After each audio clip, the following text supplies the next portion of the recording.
Hey Hey Steph, there. how's it going? How are you? Can you hear me okay? Yeah, can you hear me? Yeah, yeah. Okay, cool. Um, Nice to chat with you. Do you have a hard stop at 11:15? No, I'm good. I can go half an hour. Okay, cool, cool. Awesome. So how do you know Mark? So the Okapi is one of our was our lead investor in our pre-seed round like 4 years ago, and then Oh, nice. and I also work as like a growth advisor. I've been working as a growth advisor for Mucker Capital for a little over 6, 7 years now, I think, something like that. It's been a while. Yeah, and I've worked with some of their portfolio companies in just more of like an advisory capacity as well. Oh, that's awesome. Great, great. Yeah, he's been a terrific investor. And it's funny, he sent this cryptic note. He's like, per our conversation. And I'm like, Mark, we've had a million conversations. Sure. Which one? So maybe tell me a little bit about well, what he's told you so far, and then I'll tell you Yeah, our I mean, story. yeah, the main thing is I think he's as he brought up that you guys are maybe having some issues on filling the top to mid funnel of your pipeline, sales pipeline. Um, and that's kind of my sweet spot, whether it's through our platform or through advisory capacity. Like my main thing is working with pre-seed, seed stage companies and helping them go from, first few customers to their first 5 million in annual revenue. And it's a very different breed of growth than it is for any other stage of company. So yeah, it's Sure. very narrow niche in terms of where I focus. Oh, that's great. And what exactly is your platform? I have a platform called Leader Pro. Uh, Yep. that's basically an attention marketplace. So we've got like 50 to 60,000 enterprise executives split across the five key departments: HR, engineering product, ops, finance, sales and marketing. And then yeah, we basically it's basically like facilitating just like the meeting booking process with the potential prospect. The easiest way I describe it is like a Tinder for B2B sales. It's like Oh, cool. you create a company profile and then you start getting meeting requests within 24 hours, and then you just kind of cherry pick through them and you pay for the meetings that you decide to take. Interesting. That's a neat model that you only Yeah. pay for the meetings you take. Yeah. Huh. Can you give me an idea of the types of costs? Yeah, so the meetings range from 3 to 500 depending on if you're just paying as you go versus buying in bulk. Huh. Yeah, but like basically it's pretty low friction. So everything from just the company account creation to getting the matches uh to ultimately like declining. So if like the first 10 you get just don't make sense for you, you can decline. None of that is just there's a cost. But if you want to take a meeting, that's when a paywall comes up and then you'll have to choose which amount of credits you want and that will dictate the pricing. That's pretty smart. The lead gen efforts I've had so far have all been like monthly amount for a certain amount of effort. Sure. Yeah. And they guarantee a minimum level of demos booked. Where we're struggling is, well, actually, maybe let me back up a little. Do you want me to tell you about the company? I'm not sure if he gave you any detailed. I'm on the site, but yeah, sure, feel free to tell me about the company. Doesn't to me, it's not as important about what you guys do versus what your ICP is and seeing if we have a match around the ICP. And the easiest Yeah, way I would differentiate, because I used to run an agency as well, where we kind of worked on that like model of like demos per month, and that's how this became a business. This is how we spawned this business is from that. But the difference is that even if you're working with an agency, they're basically going to get one-off attention. We're like crowdsourcing attention. So like a single enterprise executive, for example, like can do 10 meetings across like 10 different disciplines versus like every single company, whether you're working with an agency or we're doing it on your own, you're like just trying to get that individual's attention for a one-off, right? So yeah. that's kind of the difference is like as by being a marketplace or being a third party in between the both sides of that marketplace from the buyer and the seller, we're literally like kind of brokering the buyer attention. Yeah. Interesting. So they presumably see a little bit about you, oops, and then they decide to opt in if it's interesting to them. So it's much more qualified than us just doing cold outreach and someone taking a demo. Yeah, well, because your biggest hurdle, especially at this stage too, is like how do you break through the wall of like capturing somebody's attention so that they can that they're willing to trust you, that you're not going to waste their 30 minutes of time, right? Yeah, It's totally. not even Huh. about it's not even about your product at this stage. It's just like you have zero brand equity, zero brand trust. And so, like, how do you get somebody's attention? And I'm sure you've been the receiving end of that before, if Yeah. still currently. And so, like, if you were to think about just your behavioral patterns of like how easily dismissive it is that you are towards these things, right? It's like these are more channels than anything else, but it's very easy to be dismissive across channels. And like especially now with email and LinkedIn and like with AI kind of bombarding and making these channels even more noisy, like I feel people are even more dismissive versus our marketplace. Like we do, weekly recommendations. We have a feedback community where we can see what people are using in real time. We funnel some of these things up. So there's ways for us to promote a company if they have a strong product market fit without like necessarily like doing paid promotions. It's just more so we do it as a value add to the community of buyers that are looking not just to like potentially buy something, but first and foremost, like educate themselves around tech in their space. Interesting. So how do you get people to sign on? And do you know whether they're involved in like a current tool search or whether they're just sort of curious what's out there or what are your barriers to signing up on the other side if you're a buyer, not a vendor? Yeah, if you're a buyer, primarily you're a executive across one of the disciplines I mentioned, VP level or higher. You can be more of a junior role. You're just not going to get a high acceptance rate, and we just kind of let the market weed it out. Uh, Huh.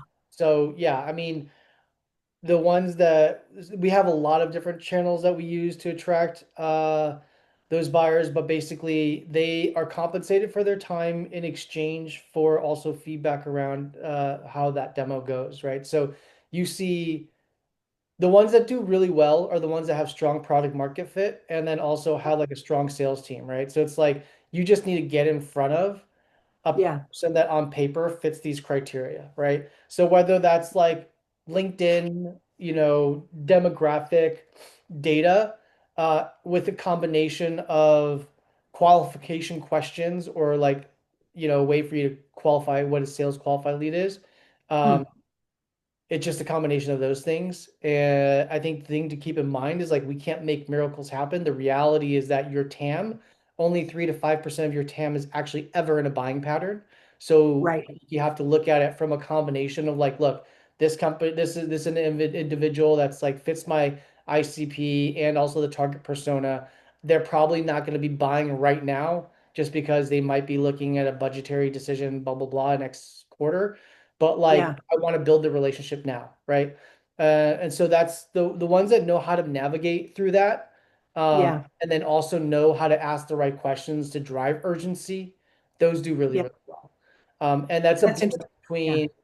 between like legacy companies like Monday.com or Deal or some of the more mature companies that we have. And then we've also seen like, seed stage, Series A companies do really well too, but they really have product market fit dialed in. They have the qualifiers dialed in. They know if they can get in front of XYZ person that it's going to be able to move forward because they are the decision maker and they have control over such discretionary spending that they don't have a bunch of red tape to go through.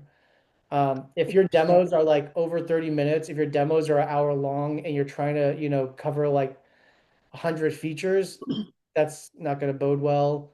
Yeah. Um, Yeah. you know what I'm saying? But yeah, Yeah, super interesting. All right. Yeah, this is entirely different from the other stuff that we're using. So let me tell you a little bit about our stage and what we need. And I know you're also a startup advisor, so I'll ask you some dopey questions.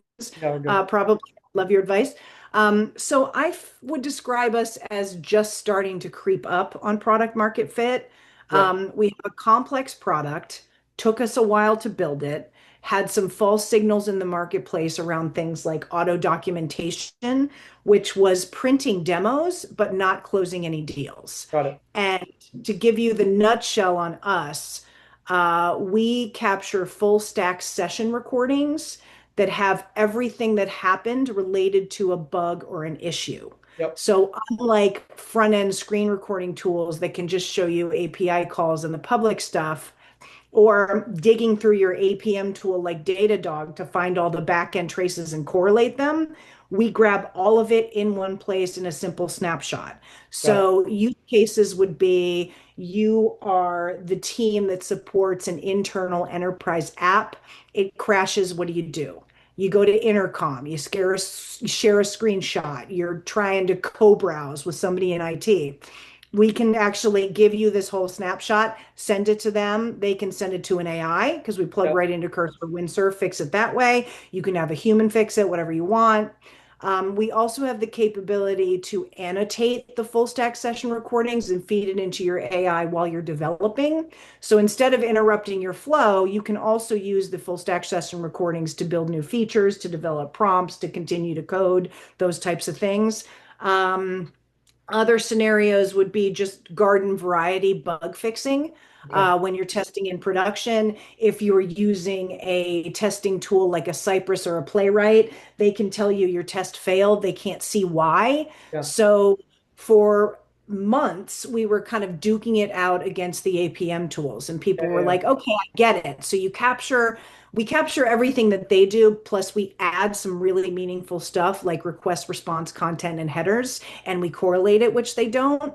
So a very sophisticated shop could say, you know what, I'm just going to hire 3 engineers, trick out my Datadog and get what I need.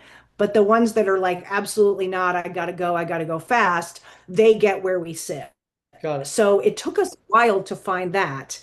And in regard to our ICP, that's another thing that's just been very elusive to us. Like we know it goes well if we get a senior dev, a Sure. VP Eng, or a CTO, and they Okay. bring QA to the table. But until very recently, like within the past 3 weeks, where we're starting to close deals, people were like, I would like this in my life, but I'm not dying and I'm not willing to write a check. Yeah. Now that we've figured out how to market it differently and it's not just a better APM tool or screen recording tool, we're starting to get demos and real meaningful interest. But I'm just starting up with two lead gen firms, one doing rest of world and one doing US, that are doing using clay to scrape, Yeah. Yeah. I going got you. after Yeah. ICP. But I have trouble describing the ICP because here's an example. I'm talking with my lead gen guy in the UK, and I'm like, okay, this team is sometimes called customer success, it's sometimes called customer support, it's sometimes IT, but to figure out if they're using us for their external users, like Bank of America's app goes down, and we can help the people at Bank of America troubleshoot the app going down. But if I target customer success or technical support, I'm getting the team that's keeping the end users like you and me going. So we have a lot of ambiguity and confusion around what do we call the sweet spot. And if we just go for a VPN or a CTO, then it could go either way. It takes a lot of meetings to get to the actual end user, and that's what we're struggling with and just starting to try and figure out. Okay.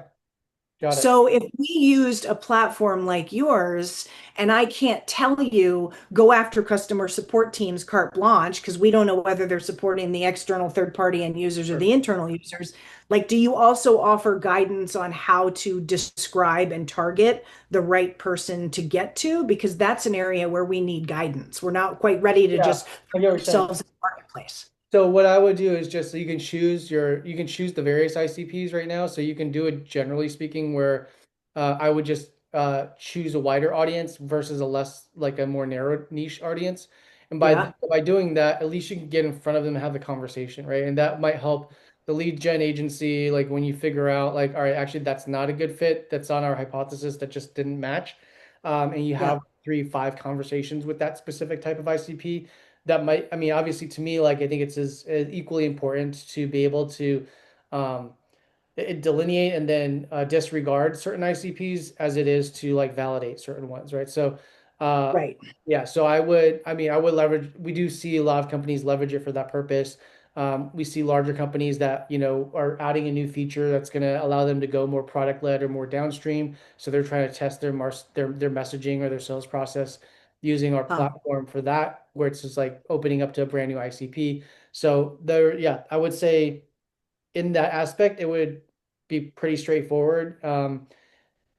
I would I would think through like basically the qualifier questions of like how do you delineate the different types of use cases.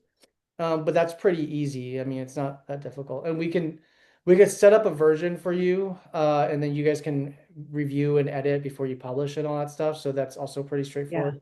Yeah, Interesting. So do you have a monthly membership fee and then you pay by demo or what? it's just you pay for credits, and then when you run out of credits, you either re-up or yeah, it's on a pay to play basis. It seems too good to be true. What do you do with the picky startups that are like rejecting all the potential demos? Like, at some point, you need to catch up with someone and be like, "Are you using us right?" Yeah, I mean, that doesn't really happen. I would say either like because usually we do a vetting call to make sure we have enough of the ICP. Like unless you're like trying to target general counsel as an example of like for a specific type of industry that we've had Yeah, like an issue with before because we just don't have a ton of density around that. yeah. But that's like beyond that, like the typical departments of like sales, marketing leaders, engineering leaders, uh, HR leaders. Those are probably our three strongest categories. We have a few thousands in those spaces, at least for each. Huh. So that's not, yeah, that I don't foresee to be a problem here. That's interesting. Yeah, so it sounds like we can also use you for a little market research. Like even if Correct. Yeah, yeah, someone yeah. might not be a sale for sure, it would Yeah, be interesting to get their perspective because of title to help me hone further. correct. Yeah, yeah. Yeah, that's interesting. So when you talk about TAM, like what's interesting about our tool is we're geographically agnostic, we're industry sector agnostic. We have our SOC 2 Type 2, so we're, battle tested for larger enterprises. It's not like we're going after like insure tech only or Okay, some yeah, sort of niche product. So any developer with a team that struggles with bug reporting, sure. QA, issues capture, AI product development, like the world is our oyster, really. So I guess my struggle is the temptation to just shotgun everything and blanket the universe because we have so much applicability. I Yeah. need to kind of resist that So, urge so and how I think about that and how I advise on startups is like your TAM may be theoretically the world is your oyster, but the things that's gonna implicate how you go about it is sales cycle and ACV. So you need to prioritize. yes, At the stage, probably you're going to prioritize shortest sales cycle possible, and the yeah, ACVs doesn't really matter. You don't need to go after the highest yes, ACV, right? So that's what I would look at. And by when you make that distinction, it's going to narrow down that pool quite dramatically. So 100%. so I would think about it from that perspective. Yeah. Again, like unless you're going and are actively raising, where a larger logo is going to make sense, and you could then divest maybe part of like that marketing attention or sales attention to some of the longer sales cycle and relationship building for those larger logos. I just wouldn't spend a ton of time on it right now. Um, Yeah, no, yeah, that's good guidance. Um, and speaking of that, we do have 450K left on a seat extension that I'm shopping around. My hope was to split it across one or two VCs. Not happening in this market. I have a lot of enthusiastic people that have 20K checks. sure. So unfortunately, I think I'm going to have to do an angel list roll-up vehicle, Yep. which I talked with Mark a little bit about the perception around it. Curious your take. Because it's an extension and our two biggest investors put up a significant amount, and we simply have a small amount left that we want to get some different voices in the room at the same terms. Apparently, there's no stigma. It's when you do a down round and you try to do a party round because you're running out of money and you need the cash that it's going to make you less appealing to your Series A. What do Yeah. you think? I think that's fine. I think it always just comes back down to the narrative. Like, I mean, especially in this market, is like, what are your catalysts for growth, and like, what do your growth metrics look like? And do you understand um, do you have the levers in place to have some level of predictability around that, right? So Yeah, I think like that either makes it super easy or super fast, or a lot more spinning the narrative to make it work. yeah, And that just is again a distribution of attention that could be going to growth. So um, I mean, if I'm gonna speak bluntly, I would just say like in this stage, I would spend all my time and energy because I when I switched from an agency to this startup, it was like I mean, I personally make less money doing the startup, right? But on paper, I'm better off. But but I still spend this 4 years later, I spend probably 40-50% of my time around the business on in the trenches on the sales and marketing front. It's just that mm, I can walk away from it for 6 months and then stuff breaks again. And I just sure. think that is the nature of a business for the first 7 years, first 7 to 8 years typically. Where the founders just have to be really involved in the go-to-market because nobody should know the message to market fit better than the founders, to be honest. And I Right. think that's where it gets tricky. It's like I would, if you're hiring an agency or a third party, like be able to shut it off really quickly if you're not getting what you need, right? Because what ends up happening is I see them more often than not suck out like 3 to 6 months of runway and you don't get anywhere because they don't know the ICP. And so you're generating meetings or they're generating meetings, but there's not enough context for those meetings to like progressively move forward. Right. Yes, yes, good flag. We have hired two commission-based sales guys, Okay. and they're a known quantity to me from my time at DigitalOcean. Okay. So that's cool because I don't have to spend anything unless they bring anything in, and Sure. they put a lot of rigor around the sales process and sales enablement and follow-ups and meetings and how to get to the next one and just things that we as founders don't know. Yeah. So they're already really helping. It's just we need more demos. Yeah. That's our number one problem. Yeah. So tell me, how long does it take to get set up on your platform? And do you think we'd be a good fit given what I've told you about us?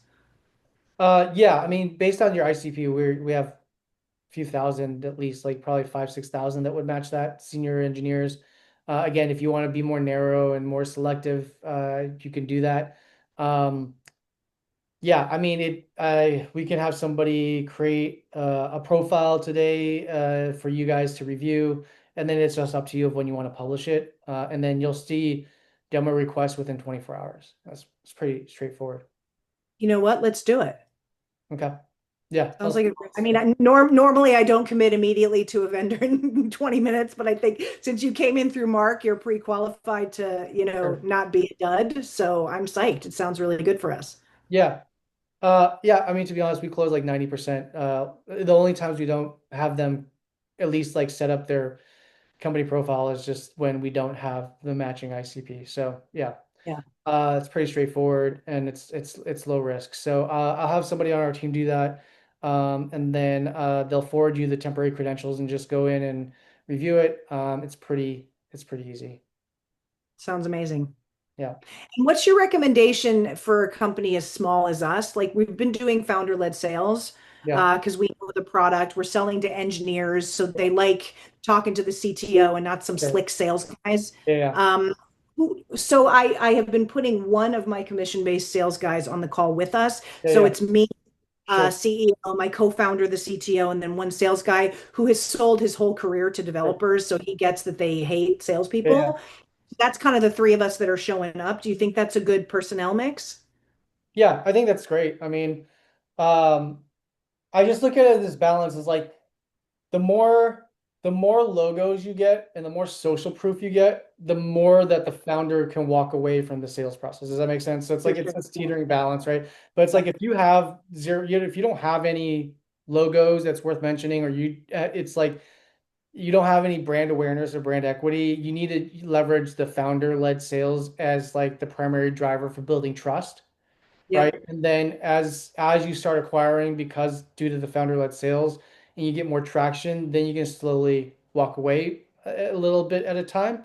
That's kind of how I look at it. So, but yeah, if you have people that are learning from that process and seeing how you sell it, even somebody that's to lean in on the fact that they are a sales hire and like that they're not the engineer, but somebody from the engineering side is easily available if that helps progress the sale forward, like as you guys start removing yourself from it, like I think transparency and candidness goes a long way in these conversations. So Yeah, awesome. Cool. Well, this sounds great. I appreciate your time. If you know of anybody that might be interested in the roll up who knows our DevTool space, yeah. I'd love to flip you a deck. I'm going to set it up next week with AngelList, Okay. and let's move forward. I'm glad that we chatted. Yep. Sounds good. I'll shoot you an email with the credential stuff, and then also I'll give you my Mucker email so you can send the deck to that instead. But yeah, Perfect. cool. Sounds great. Awesome. Well, thanks again. Awesome. Sounds good. Perfect. Thanks, Steph. Bye. Bye.